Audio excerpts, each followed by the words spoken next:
This is a Tallahassee update from the Florida Healthcare Association. Hi, I'm Emmett Reed, Executive Director of the Florida Healthcare Association. Welcome to another edition of FHCA's Provider Program. The Senate continued work on its budget this week, passing its plan out of the Senate Budget Committee. As we've been reporting, the Senate's budget contains no cuts to Medicaid funding for nursing home care.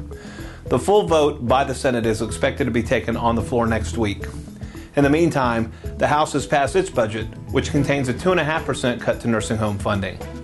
Both chambers will have until March 9th to work out the differences if they hope to finish the legislative session on time. FHCA has been actively meeting with lawmakers with a goal of moving the House members closer to the Senate's position of a zero cut. And frontline caregivers in town for this week's Lobby Wednesday helped reinforce our message that further funding cuts would negatively affect the care they deliver. I think it was a really good opportunity to come here today and express to some of these politicians from the front line exactly what's going on and how these cuts can affect us, the patients that we take care of, and possibly their parents.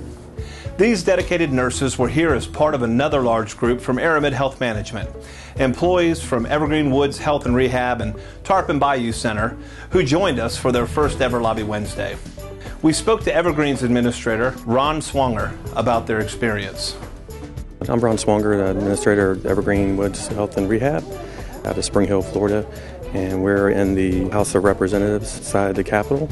And I'm here with my group, first timers up here lobbying, pushing for everybody on the budget cuts and some of the Paper Reform Act.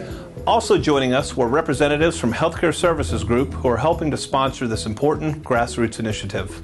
Well, there's a lot of bills that we're trying to get passed, and there's a lot of regulatory issues that we're dealing with.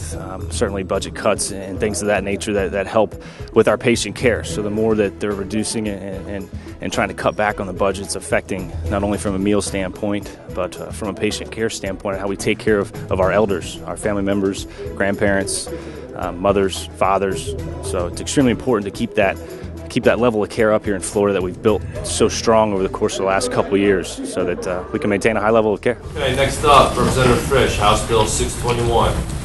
On Thursday, the House Health and Human Services Committee passed House Bill 621 by Representative Jim Frisch, the Nursing Home Quality Efficiency Act, which helps put patients ahead of paperwork by eliminating some duplicative paperwork and reporting requirements. I tell you that this bill will allow nursing homes to focus more on patient care rather than duplicative paperwork.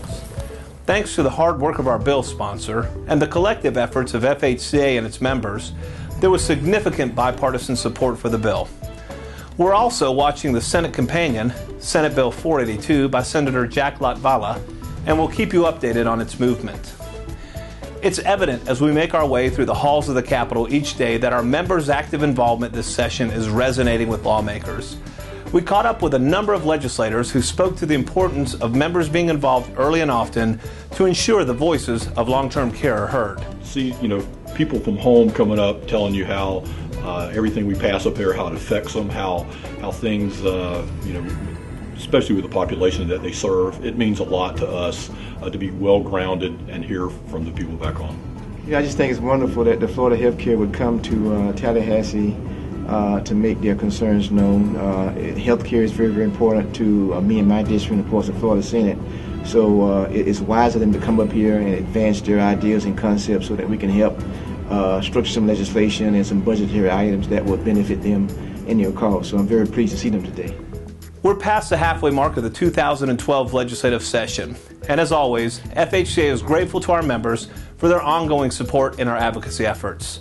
Remember, you can stay up to date on the budget and the bills we're tracking on our Capitol Connection legislative blog, found under the advocacy link of FHCA's website. Until next time, I'm Emmett Reed, keeping you informed about the critical issues that impact long-term care and the providers we represent.